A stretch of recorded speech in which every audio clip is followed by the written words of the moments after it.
and spit.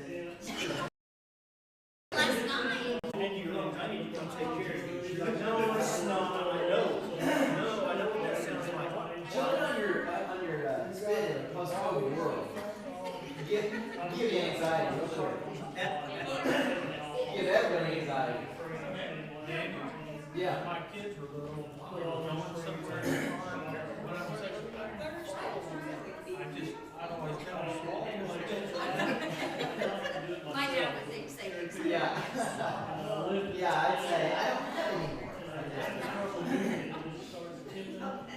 Mr. Reed, would you lead one song to run down my office?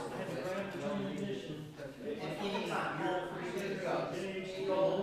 Any old thing you want.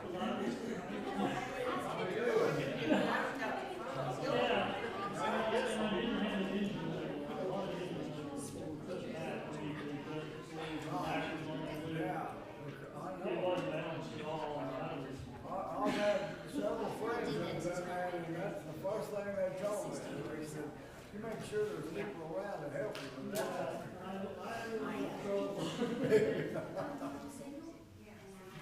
Let's sing number 583. First and last verses. I am thine, O Lord, I have heard thy voice and told thy love to me.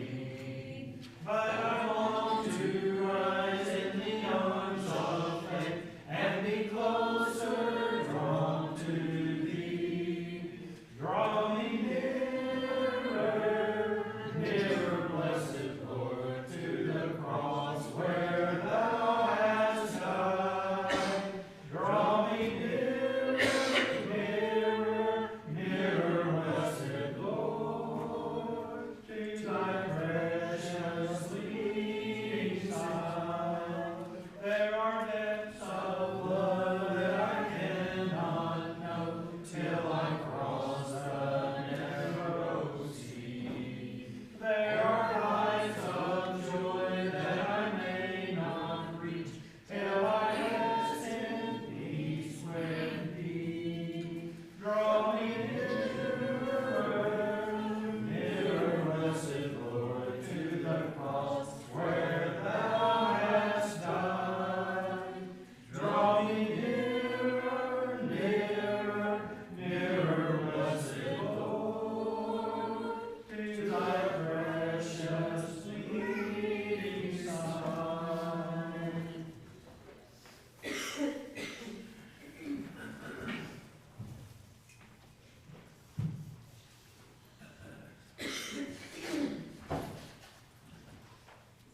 Is this on? Oh, that's my job back here.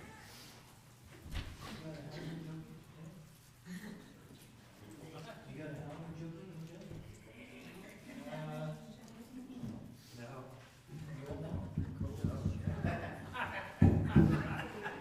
Granny wants one. Connected? Why did the vampire go to this?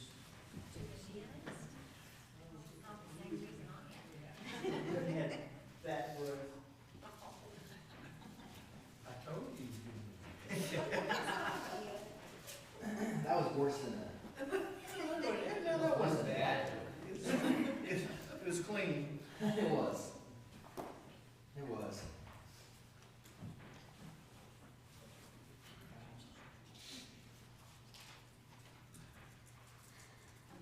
The other day, Miranda asked me if I'd seen the dog bowl, and I said, I didn't know he could.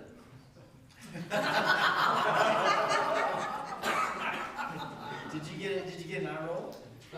Yes. Yes, I did. I got the blank stare, the Tibetan Zen pose. If you've seen it. So you have a dog? No. You But I tried that joke on her and it didn't go over well. All right, well, thank you, Mr. Pete, for kicking us off with the song. We're in Mark 13. Is this our second or third week? Third week. This is the third week. Okay, that's kind of what I thought. There's still some questions that some have had about it. And so, but I want to start off with some clarification about what I'm saying, what I'm not saying, and make sure that we're on the same page in terms of that. For one, if you come to Mark 13, or Matthew 24, or Luke, whatever it is, 21. Luke 21, and you dice up those scriptures differently, you're going to come out, ultimately, as far as I'm concerned, we're both going to come out on the same end theologically. We all agree that Jesus has reference to destruction of Jerusalem in parts. And as I've said, I believe that there's a good part of Matthew 24 that has reference even to the final coming. Maybe not a good way to put it as the second coming, but the final coming. And we know that this prophetic statement has not been fulfilled yet. Go in your Bibles, excuse me, to 1 Corinthians 15.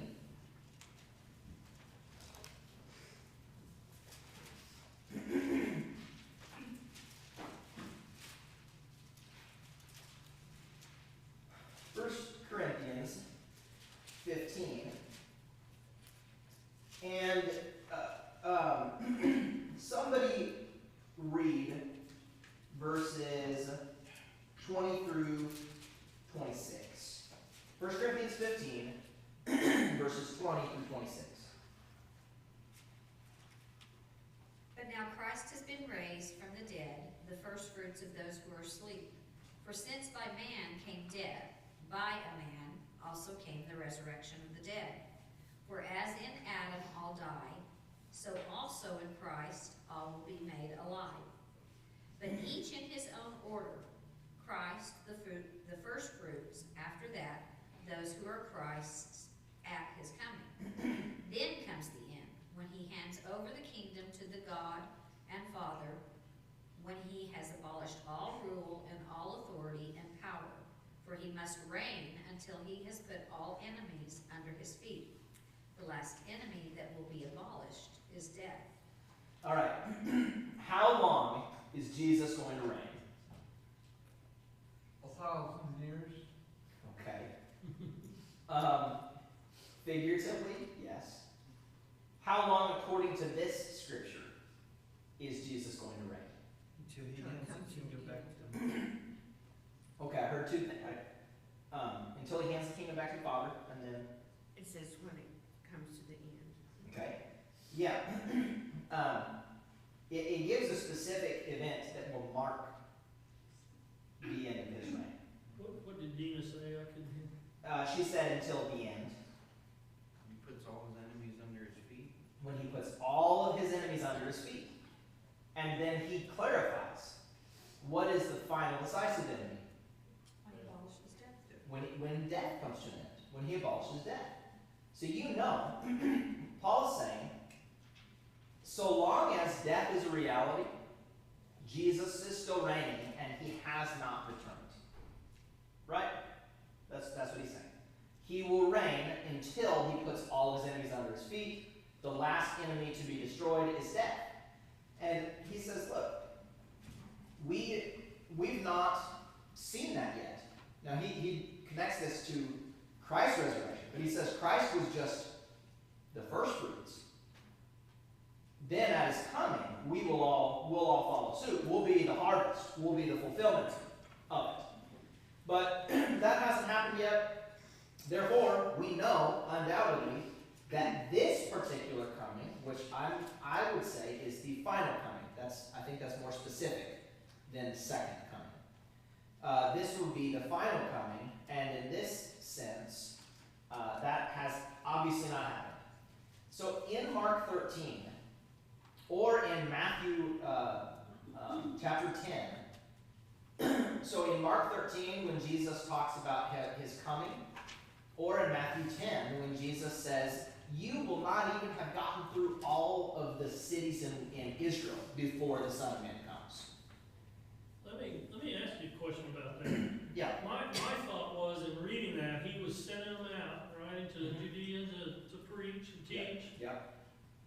But they were all back at Jerusalem when they had the Feast of the Passover. Mm-hmm. They were all back together. That was my thinking when he said, you won't get all that done before you come back to me. Maybe I'm thinking that wrong. Yeah, we can go over and look at it. Go over to Matthew 10. What are you referring to as the second coming? Was that the Acts that you talked about when the church was established? What I'm saying is the Bible doesn't really use the term in that sense. Theologically, God has visited his people many times throughout history. Anytime, for example, you will read all through the Old Testament prophets about the day of the Lord, when the Lord will bring a kind of judgment on his people. That's very synonymous with when Jesus talks about his coming, because it is a lot of times it's a kind of judgment. In Matthew 10, he says in verse 22, he says, "You will be hated by all for my name's sake, but the one who endures till the end will be saved. When they persecute you in one town, flee to the next. For truly I say to you, you will not have gone through all the towns of Israel before the Son of Man comes." Now, I would not personally see that as Jesus talking about because if you go through Matthew and you see Jesus talking about him coming, it's more of a decisive event. It's more of an establishment of something, whether it be what I believe he's saying is this is the coming on the day of Pentecost. This is the coming of the kingdom, where Jesus established and set up his kingdom on the day of Pentecost. And they would not have gotten through preaching in all of these areas before the Son of Man comes. Now at this point, the Son of Man is with them. So I don't see Jesus as saying, that he's going to come. He's already there with them. But when they come together on the day of Pentecost, they still got work to do throughout all of Israel. And that's why Jesus will say to them in Acts chapter 1, he says, "You're going to be my witnesses in Jerusalem, Judea, and Samaria, and then to the ends of the earth." But Jerusalem, Judea, Samaria all fit within Israel proper. So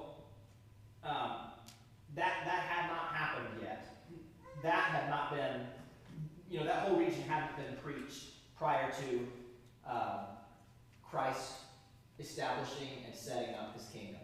So I believe that's what he's saying. But again, if somebody dices it differently, it doesn't ultimately matter. The thing that I'm trying to get y'all to think about and to challenge your thinking with is to let the Bible speak on the terms that it speaks. Not talking about what you brought out here in Matthew 10, but what I've been saying in Mark 13. In Mark 13, you have this question at the beginning of the chapter. Their question is, when is this going to happen? When is Jerusalem going to be destroyed? When is every one of these stones going to be toppled over? And Jesus preaches a lengthy sermon that answers that question. That was their question, and Jesus answers it. Now, there are a couple questions here. Oh, another thing I want to say at the outset is it's very easy to assume that where one writer uses a term, that another writer is using that same term in the same way. That's a very easy assumption to make. In that you could read something that Mark says, and then go read Peter and say, "See, look, it's the same thing." Well, it may be, but the only thing that will indicate it is context. always. And you and I both know, just in speaking with one another, Jeff Cobalt may use the same word as me. He may mean it in a totally different way as me.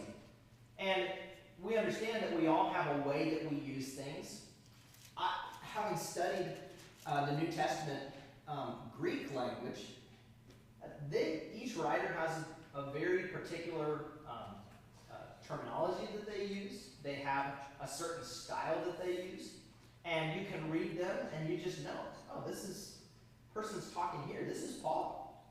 I mean, this is just the way he talks. Or this is John. This is the way that he talks. And that same rule we have to understand when we read the Bible. The Bible is not one big book. It's a collection of a bunch of books. And none of those books mean anything outside of their context. That's what I find to be the most important thing here. If you come out after study and you say, look, I'm not going to dice up Mark 13 the same way as you, Daniel. Or I'm not going to dice up Matthew 24 the same way as you. That's fine, so long as we are standing on top of the same exegetical principles, which that to me is the most important thing, is that we are studying in a way that's going to bring success in terms of understanding and arriving at a point of truth together. So, go to Mark, and chapter 13. I've got some good questions here. Some of you all have messaged me or reached out to me afterwards, and I'll just read the question that was asked, and then I'll try to give my best response to it. Okay. How do I want to do this? Everybody's in Mark 13? I'll tell you that predominantly, Mark 13, if you just read the flow, Jesus is talking about an event that would happen in AD 70 when Rome would occupy Israel. And it was a several-month ordeal where millions of Jews were murdered in the process. It was a massive, massive judgment from God. Jesus, if you go to Matthew 23, Jesus looked over Jerusalem and he wept. And he said, Jerusalem, Jerusalem, the city that kills the prophets and stones those who sent to it. How often would I have gathered you together as a hen gathers her chicks, but you would not listen. Therefore, your house is left to you desolate. That's one of the darkest hours. I preached a sermon one time called The Darkest Hour in Israel's History. And it was about the day when God said, I'm leaving. And he said it to Israel. And Jesus said it to Israel. And what happened when God left was they were left desolate. There was no protection for them any longer. And that's how Rome was able to go in and do what they did. This was the same thing you see. It's in the same stream of actually judgment as Babylonian captivity, Syrian captivity. Any of the retributive actions of God through the judges. Only this one was far worse. It was the worst of all. Somebody tries to tell you Old Testament God was vindictive and evil and mean and bad. New Testament God is totally different. Don't believe them, because Jesus literally said this event. That's New Testament. And this is 40 years after the church began, that God was going to do that to the Jewish nation because they rejected him. So, anyways, I believe that if you follow the flow and you follow the context, that's what this chapter's about, predominantly. Now, let me show you one area in Mark 13 where I see a distinction, possibly. And again, I'm not necessarily going to say it's 100% what he's saying, but I kind of lean this way. If you go down to verse 32, if there is a part in this chapter where you could say Jesus is talking about a different day, I think it could be verse 32. And I'll show you why.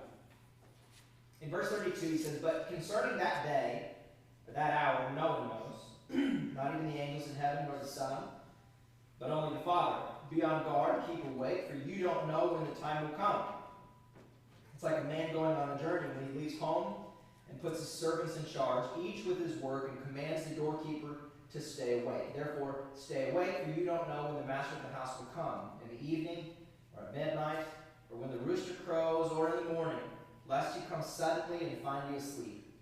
And what I say to you, I say to all, stay awake.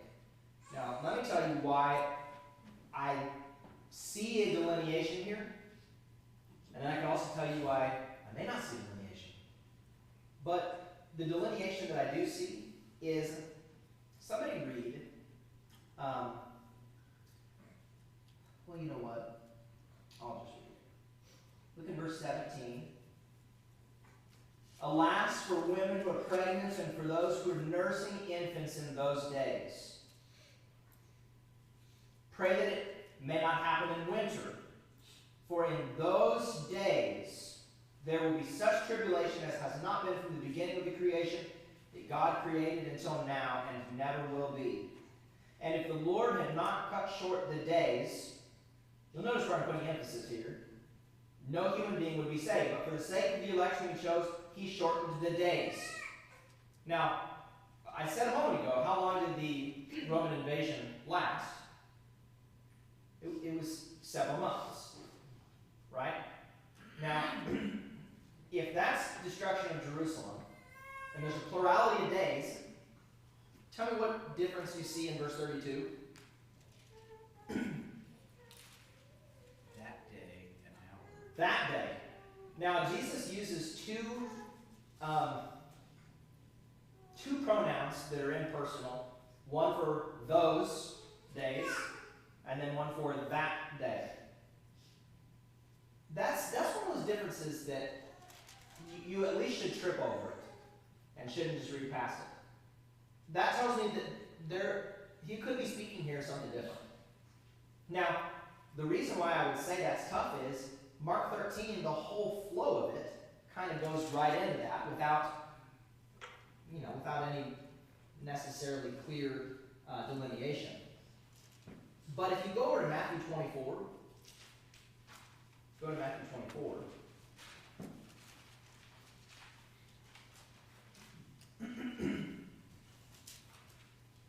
And in that verse, right on 32, but that's Jesus speaking as a mortal. As a what? A man, just like you and I. Right. Because once he ascends and he's with his Father, he will know that day. Yeah, I think you should. I believe he did. Yeah. Okay. I agree. Okay. Yeah.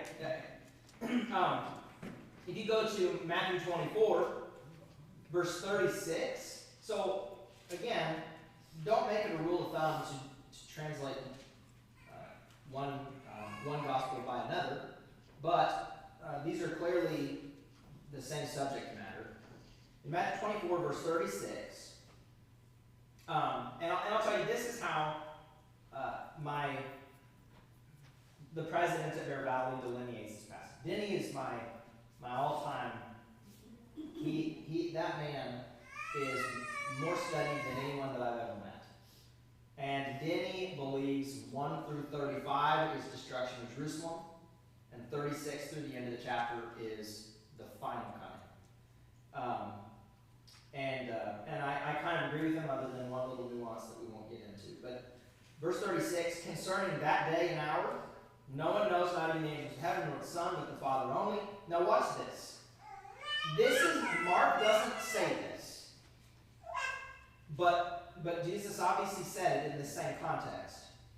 Notice what he says. He says, for as were the days of Noah, so will be the coming of the Son of Man.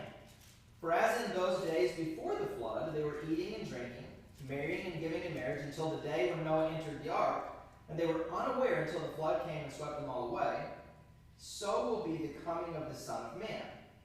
Then 2 men will be in the field, one will be taken and one left. 2 women will be grinding at the mill, one will be taken and one left. Therefore stay awake, for you don't know on what day your Lord is coming.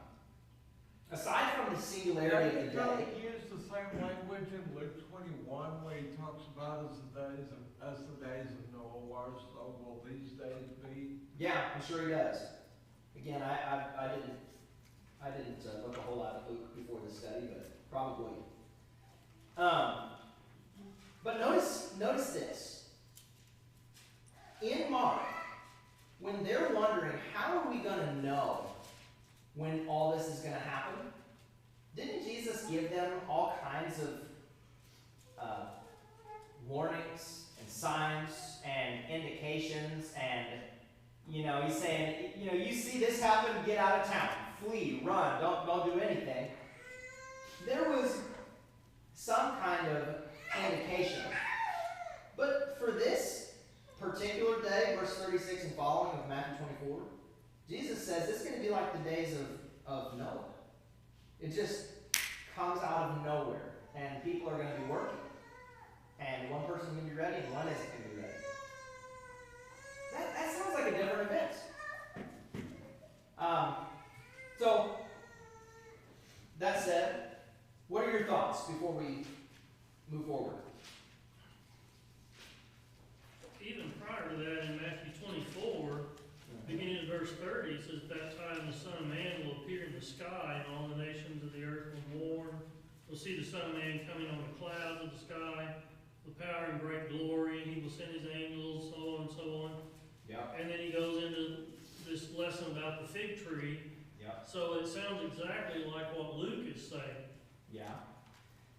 So that is one of the questions that I wanted to answer. So you're leading right into, that's exactly what I want to answer. The same thing is said, if we go back to Mark 13, I believe it's verses 26 and 27. Look at those. Mark 13,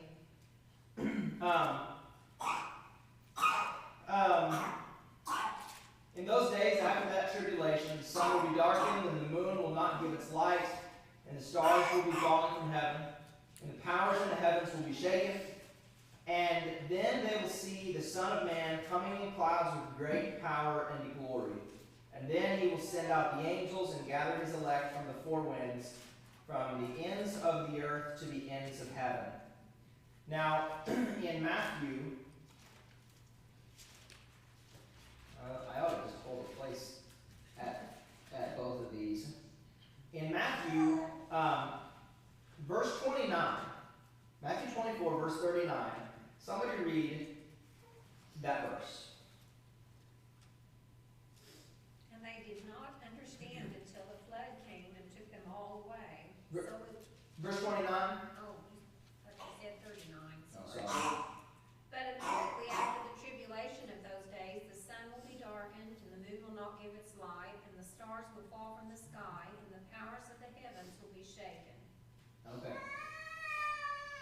What indication do you have that this coming of Jesus wasn't going to be 2,000 years later? It's just one word there in verse 29. Immediately.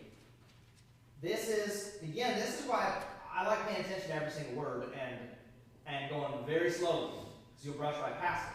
That Greek word, I believe it's eutheos. It means, it's like, bam, this happens and it's right after it.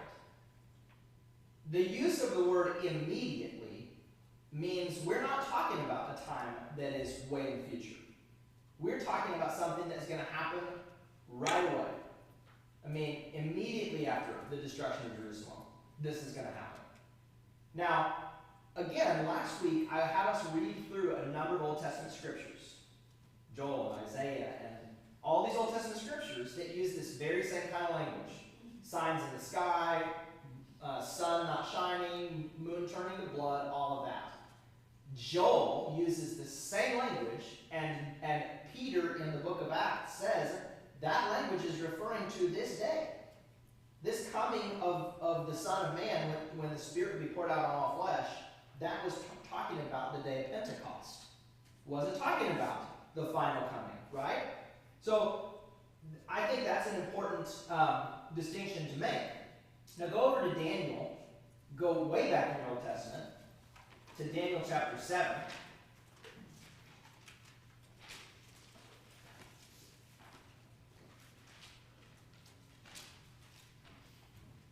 What was the other one you were saying, Joel? Yep, Joel chapter 2. Okay, Daniel 7. And listen to this. Beginning in verse 13. I saw in the night visions, and behold, with the clouds of heaven, there came one like a son of man, and he came to the Ancient of Days, and was presented before him. And to him was given dominion and glory and a kingdom, that all peoples, nations, and languages should serve him. His dominion is an everlasting dominion which shall not pass away, and his kingdom one that shall not be destroyed. Now, is this talking about the finality of that kingdom and it being handed over to the Father? No, Or is this moment talking about the beginning of that kingdom? it's talking about the beginning. This is the beginning of it. Now, notice this. Why do you say that? Because I'd go the other way. Why would you go the other way? Because that's only when he's going to have total authority over everybody. He has total authority over everything right now. Jesus in Matthew 28 said, all authority in heaven and on earth has been given to me. And Paul reiterated it in 1 Corinthians 15. He said, God gave him all authority over everything. And then at the very end, Jesus will give it back to the Father. But in light of Daniel 7 and this vision of these beasts, and y'all know the rising and the falling of the different nations, in the chronology, Daniel's talking about the establishment now of Christ's kingdom. Not talking about the end of it. He's saying after all these kingdoms, this one that had been mixed, comes to an end, Christ's kingdom is going to come, and then everybody's going to flow to that. Right? It almost sounds like a continuation of Daniel 2:44 Okay? to me. Well, But I could be wrong. yeah, in those days, and in the days of those kings, the God of heaven will set up a kingdom that shall never be destroyed, nor shall the kingdom be left to another people. It shall break in pieces all these kingdoms and bring them to an end, and it shall stand forever. Alright? So, you're right, Will, that is what that's talking about. Now, to him was given dominion and glory and a kingdom that all peoples, nations, and languages should serve him. Isn't this exactly what Jesus said? You're to go into all the world, baptizing, discipling all the nations, baptizing them and teaching them to observe everything that I commanded you. So, in Daniel 7, I just want you to pay attention. This is interesting to me. With the clouds of heaven, there came one like a son of man. So, the Son of Man was coming. Where was he coming? According to verse 13. To the Ancient of Days. Yes. Now, was he coming to the earth for his final return? According to Daniel 7? No. Where was he coming? To the Ancient of Days, which is The Father. the Father. Jesus had been, imagine this scene from heaven. And Daniel is watching this. And now Jesus had been on this earth for all these years. And now Jesus is coming to the Ancient of Days. This is the coming of the Son of Man. That's why the sign is in the heavens. Because that's where it's happening. Now, when you go back to Mark 13, 26 and 27, and you see Jesus talking about him coming on the clouds, where's he coming? Well, he's coming to the Ancient of Days. Because Jesus is making reference to this Old Testament prophet. Jesus isn't basing his language on how we would perceive it. He's basing it on Jewish understanding of the Old Testament scriptures. So, y'all see the perspective difference here? And do you see what I'm saying about Mark 13, 26 and 27? The coming of the Son of Man and the clouds appearing. It was a kind of coming, but it was not coming to the earth on the final return. I've seen a lot of blank stares. Well, and Daniel says it's a vision. Something they dreamed, right? He had a vision. Yes. Okay, but in Mark, it says this is going to happen. The people are going to see the Son of Man coming in the clouds with these angels. Yes, Those are two different things, right? but Daniel's vision is a vision of the future. It's a vision of real events. That's the whole point is, Daniel, think about all that Daniel prophesied that would happen. Prophesied that, the kingdom of Babylon was going to be followed by, what? Persia. Yeah, the Persian Empire, and then later you'd have the Romans and the Greeks. His vision was a vision of reality. It wasn't a metaphor. He laid out exactly what was going to happen. And that's what he says is happening here. He says, in this vision, here's what was happening. When all this transpires and the kingdom comes, I saw the Son of Man. And look, he just says, with the clouds of heaven, there came one like the Son of Man. The Son of Man came. But he says, and he came to the Ancient of Days and was presented before him. Is that, what do y'all think? Jeff Koval, you're good at calling on people. What do you think? I get a pass on this one,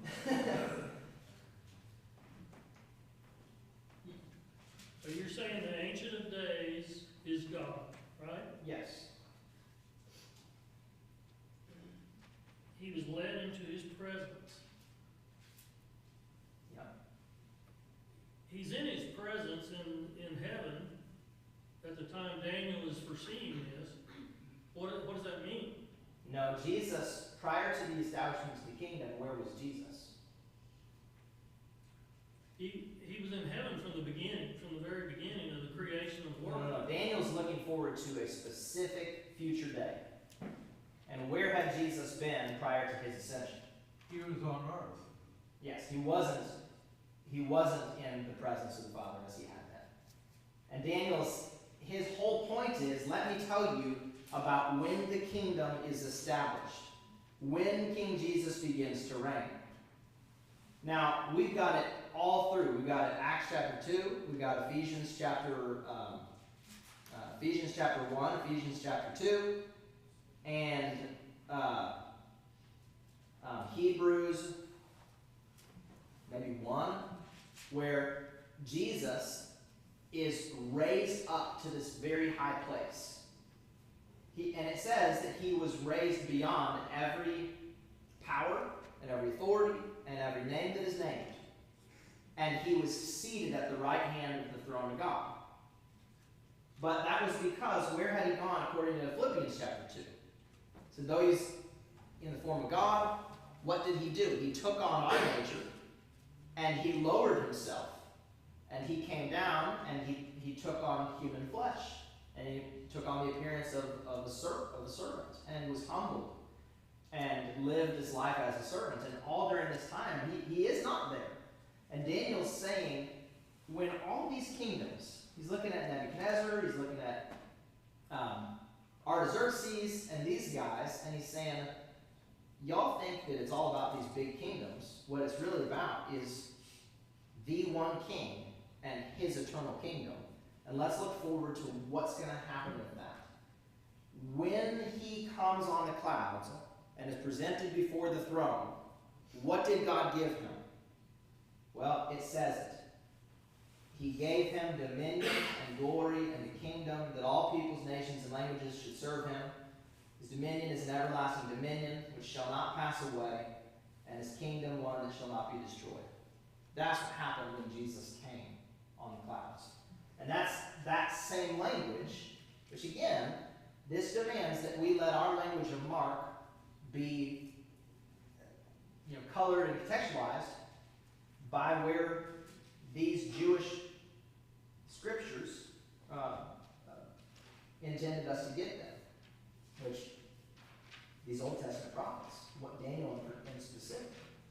And we're probably, I think that Donna's being very gracious by letting me go along here. So we're going to wrap it up here, but So which verses in Mark go back to Daniel? Mark 13, 26 to 27. Now, What about the angels? well,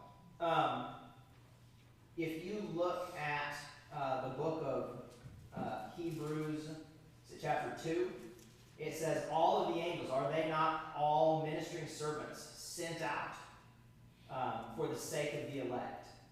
And again, we need not think of this as the final future day where we're resurrected out of the grave. But this is a kind of a day of comforting and a day of, this final horrible destruction is over and you've endured, and there's going to be, you're going to be okay because God is with you. If you look at Mark 13, verse 28, he says, from the fig tree learn its lesson. As soon as its branch becomes tender and puts out its leaves, you know that summer is near. The summer is a sign of good things to come, right? When you see these leaves, you know summer is here. So also when you see all these things taking place, you know that he is near at the very gates. I think the tendency would be to think in those hours, Jesus is far from me. Jesus is long gone. How can we be enduring this? This is horrible. But he says, no, he's near at the very gates. And that reminds me of what he said in Matthew 28. He said, I am with you always, even to the very end of the age. So that's how I'm going to dice this up. I'd be happy to study and talk to anybody else more outside class on it, but hopefully it's just giving you enough to think about. And I would challenge that our understanding of New Testament prophetic language be based in the original scriptures, because that's their context, not what a preacher told us. So is this a forward look of Pentecost? Am I getting that confused? He is near. I mean, he's coming. I mean, he's sent the Spirit to the apostles, and his kingdom then was established. Well, Pentecost is the day that it was formally established. Yeah, I think so. All these peoples were given to him. You had peoples from all these many nations that had come. Yeah, I would think so. Okay. Well, that was a deep dive. It was a good one. Yeah, but that's what Bible study is. We got to grapple. And where you land on this, Jimmy, if you and I land on somewhere different, we both agree the Lord has not returned for his final coming. The kingdom is here now, and we're waiting for that day. And I'm longing for it. And that's ultimately what matters, I think, on this. Well, if it's not a point of salvation, we can agree to disagree. I agree. I I agree. I personally think several of the verses were talking about his second coming, but Yeah, well, that's fine. And there are others. and not his second coming in your word.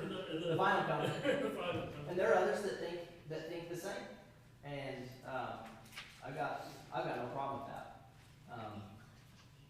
My main thing is just to show y'all how I come at it and how my system for studying. And it may have flaws in it. I don't know. But we'll hand it over to the announcer.